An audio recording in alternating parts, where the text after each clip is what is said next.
Hello guys, क्या हाल चाल। मैं धीरेन्द्र सर आप सबके लिए नए वीडियो में आ चुके हैं फिर से। तो हम लोग आज पढ़ेंगे क्लास 11th का, जो कि पॉलिटिकल साइंस है। ये जो संविधान वाला, उसको हम लोग पढ़ेंगे। तो आप लोग के पास मैंने बताया था आप एक बुक खरीद लीजिएगा। तो ये आपने एक बुक खरीद लिया ना। देखो ये मेरे पास बुक है, ये बुक, ठीक है। ऐसा ही बुक रहेगा, यही बुक हम लोग पढ़ने वाले हैं। देखो बुक मिलेगा, बहुत इंटरेस्टिंग बुक है, आप लोग लेना चाहिए। अगर आप लोग कोई जॉब की तैयारी करें तो भी आपके लिए बहुत जरूरी है बुक ये। अगर आप 12th में 11th में पढ़ रहे हैं, 11th में पढ़ रहे हैं, तो खास करके आपको ये एनसीईआरटी पढ़ लेना चाहिए, क्योंकि बाद में आपको पढ़ना ही है। तो क्यों ना अभी पढ़ लेते हैं, ठीक है। तो ये देखो फर्स्ट चैप्टर में ही क्या है ना, कि जो है ना, क्या लिखा है कि भारतीय संविधान, भारत का संविधान, सिद्धांत और व्यवहार, इसके बारे में बातचीत कर रहा है, ठीक है। तो इसके बारे में बातचीत कर रहा है, तो इसकी को हम लोग पढ़ेंगे आज, ठीक है। तो क्या हालचाल मेरे प्यारे दोस्तों। तो आज हम लोग पढ़ने वाले हैं इसी बुक का लेसन 1, ठीक है। तो आए थे संविधान क्यों और कैसे, इस चैप्टर के ऊपर। सबसे पहले बुक के शुरुआती पन्ना आप निकालेंगे तो आपको आमुख दिखेगा, फिर से आपको एक चिट्ठी दिखेगा जो कि आपके नाम का है। और फिर उस चिट्ठी को आगे चलते हैं, चिट्ठी के आगे चलते हैं तो आपको एक मिलेगा विषय सूची। देखो जैसे कि ये है विषय सूची, ठीक है। अगर आपने बुक खरीदा नहीं है तो भी ठीक है, हम आपको इसका पूरा पीडीएफ आपको व्हाट्सएप ग्रुप में ला कर डाल देंगे। आप लोग चाहें तो देख सकते हैं, नहीं तो आप लोग बुक खरीद लीजिएगा, बहुत अफोर्डेबल प्राइस में आपको मिल जाएगा दुकान पर।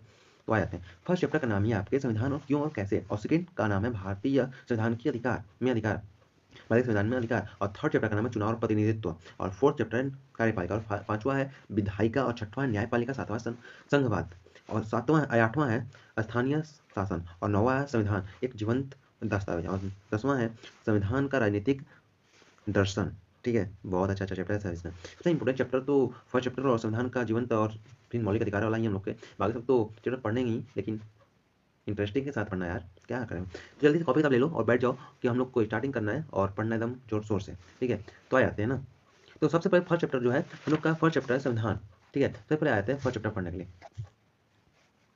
First chapter guys, first chapter देखो, फर्स्ट चैप्टर यहाँ पर है, आ चुका है आप लोग के स्क्रीन पर। तो फर्स्ट चैप्टर जो है, जो फर्स्ट चैप्टर है संविधान क्यों और कैसे, संविधान क्यों और कैसे, ठीक है। संविधान क्यों और कैसे, इसको आगे चलते हैं। तो आगे करने के बाद देखो दिया है कि यह पुस्तक, यह जो किताब है ना, यह पुस्तक संविधान की कार्यप्रणाली पर लिखी गई है।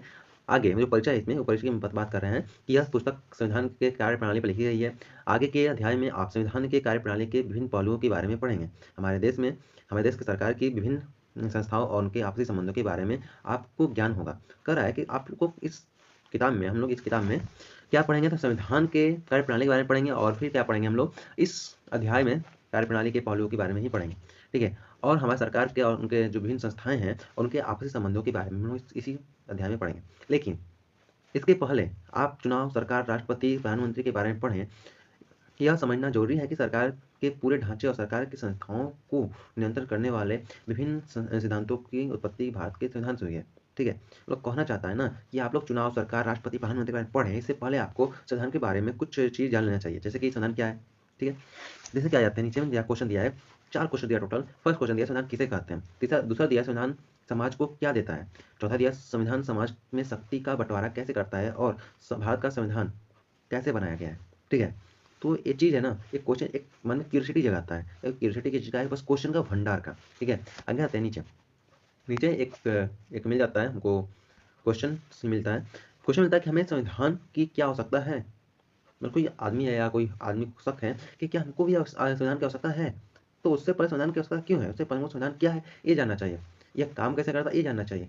संविधान जो है समाज के लिए उसकी क्या भूमिका ये जानना चाहिए आपको। हमारे दैनिक जीवन में संविधान का क्या संबंध है ये हमको ही पता करना चाहिए, ठीक है। हम लोग को ये सब चीज़ें पढ़ना चाहिए। ये कोई बताता है कुछ और, ठीक है। और आपको इतना लग रहा है ना कि ये इतना बहुत भारी, इतना फास्ट क्वेश्चन आपने इस बुक में दिया और आप सर ने पूछ लिया, तो ऐसा नहीं है। ये बहुत ईजी क्वेश्चन है, ठीक है। जितना आप सोचते हो ना उतना भारी नहीं है, तो हल्का क्वेश्चन है। तो आगे आता है, तो नीचे में दिया है संविधान तालमेल बढ़ाता है और भरोसा दिलाता है। तालमेल बढ़ाता है और भरोसा कैसे दिलाता है। देखो संविधान जो है ना, एक ऐसा चीज़ है ना, एक ऐसा चीज़ है जिसमें नियम लिखा गया है। और नियम क्या है, तो सबसे पहले कहानी के माध्यम से समझता है उसको, ठीक है। तुम लोग सोचो, कल्पना करो कि तुम लोग एक बड़े से ग्रुप में रह रहे हो, ठीक है। वह ग्रुप जो ग्रुप है ना, उसका कुछ विशेषताएं हैं, कुछ नियम कानून, कुछ कायदे नियम कानून है, ठीक है। और मसला यह है ना कि उस समूह के सदस्य एक दूसरे से अनेक तरह से अलग अलग है, ठीक है। सभी लोग अलग अलग हैं, सब लोग अलग अलग हैं। कोई लोग हिंदू है तो कोई तो मुस्लिम है, तो मतलब सब लोग अलग अलग हैं, ठीक है। कुछ हिंदू है, मुस्लिम है, कुछ ईसाई हैं, और कुछ लोग जो कि अमीर हैं, कुछ लोग गरीब हैं। मतलब देखो, कुछ लोग काला है, कोई गोरा है, ठीक है। कोई गरीब है, कोई अमीर है, हो गया। किसी का शौक अलग है, किसी को सिनेमा देखना है, किसी को फिल्म देखना है, किसी को किताब पढ़ना है। और भी ऐसे कुछ लोग जवान हैं, कुछ लोग बूढ़े हैं, कुछ लोग छोटे हैं। तो अब ऐसे आप लोग ने ऐसा ग्रुप बना लिया, दिमाग में इमेजिन कर लिया। अगर आपको ग्रुप इमेजिन कर लिया तो ये भी कल्पना कीजिए, इमेजिन कीजिए कि ऐसे समूह के सदस्य के जीवन के लिए विभिन्न पहलू को लेकर विवाद है, ठीक है। सोचो कि सब में झगड़ा झंझट सब हो रहा है, ठीक है। तो किसी व्यक्ति को कितना संपत्ति रखने का इजाज़त होना चाहिए, ठीक है। तो एक और है ना कि किसी आदमी को कितना संपत्ति रखना चाहिए, ठीक है। क्या क्या सभी बच्चों को स्कूल जाना भेजना अनिवार्य है, या माता-पिता को उसका निर्णय लेना चाहिए? मम्मी-पापा आपके या किसी बच्चे के स्कूल जा सकते हैं या नहीं जा सकते, मम्मी-पापा निर्णय लेंगे। इस समूह को अपनी सुरक्षा के लिए कितना खर्च करना चाहिए, मतलब अपनी सुरक्षा के लिए जो आप समूह को कल्पना की है, इमेजिन की है, उसके बारे में बात कर रहा है, कितना खर्चा करना चाहिए पैसा। तो और आगे बारे में बात कर रहा है कि क्या उसकी जगह पर वह बहुत सारा पार्क बना देगा जिससे कि लोग घूमेंगे और पैसा देंगे, मतलब इनकम वो जो बजट उसको ही ना बढ़ाना है। क्या इस समूह को अपने ही कुछ सदस्यों के विरुद्ध भेदभाव करने देना चाहिए या नहीं? भिन्न भिन्न लोग उनसे उनमें से प्रत्येक प्रकार का मतलब प्रत्येक प्रकार का अलग अलग उत्तर देंगे, ठीक है। अगर मान लो कि अगर आप किसी आदमी से पूछेंगे, बहुत सारे क्वेश्चन पूछेंगे, या एक ही क्वेश्चन मान लो बहुत सारे आदमी पूछ रहे हैं, या बहुत सारे आदमी से एक ही क्वेश्चन पूछ रहे हैं, या एक ही क्वेश्चन बहुत सारे आदमी से, एक ही है ना, चलो। तो एक क्वेश्चन बहुत सारे आदमी पूछ रहे हैं, तो क्या होगा ना, सब लोग अलग अलग आंसर देंगे, ये नहीं कि सब एक ही आंसर देंगे, लेकिन हम घुमा फिरा के सबका अर्थ एक ही निकलेगा। भले ही कुछ लोग अलग दे सकते हैं आंसर में, लेकिन बहुत सारे लोगों का आंसर एक ही होगा, ठीक है, आमतौर पर। हाँ, तो क्या होगा ना कि लेकिन आपने विभिन्नताओं के बावजूद भी समूह को एक साथ रहना है। समूह को अनेक रूपों में एक दूसरे से आश्रित है, उन्हें एक दूसरे के सहयोग की जरूरत होती है, और उस समूह के शांतिपूर्वक एक साथ रहने के लिए क्या चाहिए। मान लो कि अगर आपने समूह को कल्पना के सोचे हैं, अगर उस समूह को एक साथ रहना है, और सब देखो हमारे घर कुछ कमी हो रहा है तो हम किसी और घर से मांग लेते हैं, या हमारे पास पेंसिल की कमी है तो अपने फ्रेंड से पेंसिल मांग लेते हैं, ठीक है। या वो देता नहीं तो किसी और दोस्त से मांग लेते हैं, मतलब हमारे जगह हम सब क्या है, एक दूसरे पे आश्रित होते हैं, मतलब क्लास से लेकर बाहर से लेकर गली मोहल्ले हर जगह हम लोग एक दूसरे पे आश्रित होते हैं, ठीक है। तो अब उन लोगों को एक साथ रहना है जिसका आपने कल्पना किया, किसका, जो समाज का कल्पना किया ना शुरू में, जो बूढ़े हैं, अमीर हैं, ईसाई हैं, हिंदू है, मुस्लिम है, कोई सब है ना, तो उन लोगों के साथ रहना है, शांति से रहना है। तो उसके लिए क्या करेंगे हम लोग ना, उसके लिए हम लोग करेंगे, लेकिन इस समूह के लोग एक साथ रह सकते हैं यदि यदि वे कुछ बुनियादी नियमों के बारे में सहमत हो जाए तो। देखो अगर लोग ना नियम बनाने के लिए सहमत हो जाए ना, तो सब रह सकते हैं, ठीक है, ऐसा नहीं कि नहीं रह सकते हैं, ठीक है। उन्हें उसे यह मालूम नहीं होगा, मतलब कर रहा है, क्योंकि प्रत्येक सदस्य अपने असुरक्षित महसूस करेंगे, क्योंकि उन्हें ये मालूम नहीं होगा कि समूह के सदस्य एक दूसरे के साथ कैसे बर्ताव करेंगे, ठीक है। कब कब बर्ताव कैसा करेंगे नहीं पता रहेगा, क्योंकि जब नया नियम बन जाएगा, ठीक है, जब नया नियम बन जाएगा, कोई बुनियादी नियम बना दिया जाएगा, तो लोग पता ही नहीं रहेगा कि लोग कैसा व्यवहार करेंगे अपने पार्टनर के साथ, ठीक है। आगे चलते हैं, तो दिया है वही कि लोगों से उन्हें मालूम नहीं होगा समूह के समूह के सदस्य एक दूसरे के साथ कैसा बर्ताव करेंगे, या उसका किस प्रकार का अधिकार है। किसी भी समाज को सार्वजनिक रूप से मान्यता प्राप्त कुछ बुनियादी नियमों की आवश्यकता होती है, जिसे समूह के सभी सदस्य आप जानते हैं, या ताकि आपस में एक न्यूनतम समन्वय बना रहे। ये बात कर रहा है कि अगर आपने जिसका कल्पना किया जिस समूह का, उस समूह के लोग को लिए एक नियम बना दिया गया है, ठीक है। तो उस समूह के लोगों के लिए बुनियादी नियम बना दिया गया है, और देखो उन लोगों को एक साथ रहना है, तो उन लोगों का अधिकार अगर हम तुमको बता देंगे तभी ना वो लोग एक साथ एक जैसा बर्ताव अपने जैसा बर्ताव करेंगे। लेकिन उनको अगर नियम का पता ही नहीं, केवल पता ही नहीं है होना चाहिए। देखो नियम अगर किसी को बता दोगे ना, तो वो कैसा बर्ताव करेगा पता नहीं उसका, लेकिन पता नहीं है, लेकिन उसको लागू करना चाहिए। देखो नियम बन गया वो काफ़ी नहीं है, नियम बनाना तो हज़ारों लाख नियम बना सकते हैं हम तो कागज़ पे लेकर लिख देंगे, लेकिन लागू कौन करेगा, लागू करने पर नियम चलता है ना।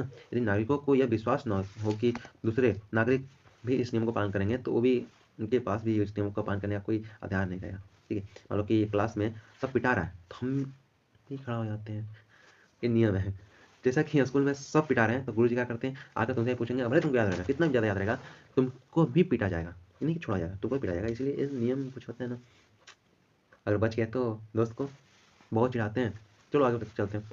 लेकिन जब नियम लागू हो जाते हैं, न्यायालय तक पहुँच जाते हैं, न्यायालय तक, देखो न्यायालय क्या करता है कि नियम को लागू किया जाता है, इस नियम को न्यायालय में लागू किया जाता है, जिससे कि सभी को विश्वास हो जाता है ना कि अब नियम का पालन किया जाएगा, क्योंकि इसे ऐसा न करने पर उन्हें दंड दिया जाएगा। तो न्यायालय क्या करता है, दंड देता है, ठीक है। अगर आप कोई नियम मानने से इनकार करते हैं, आप किसी देखो होता है ना कि आप लोग संविधान कोई नियम बना दिया है कि आप लोग खून खराबा नहीं करना, लेकिन आप किसी को मुआ दी जानबूझकर, तो क्या होता है ना कि जेल हो जाएगा, या आपको कोर्ट सजा देता है। तो ऐसे ही न्यायालय जब आपको सजा देगा ना, तो आप क्या करेंगे, नियम को फॉलो करेंगे। तो नीचे में एक चीज़ दिया है, आप बोल्ड कलर का बोल्ड में करके दिया है, तो यहाँ दिया ना बोल्ड में क्या करके दिया है कि यार, हाँ, बोल्ड में क्या करके दिया है कि संविधान का पहला काम यह होता है कि वह बुनियादी नियम का एक ऐसा समूह उपलब्ध कराए जिससे समाज के सदस्यों में एक न्यूनतम समन्वय एवं विश्वास बना रहे।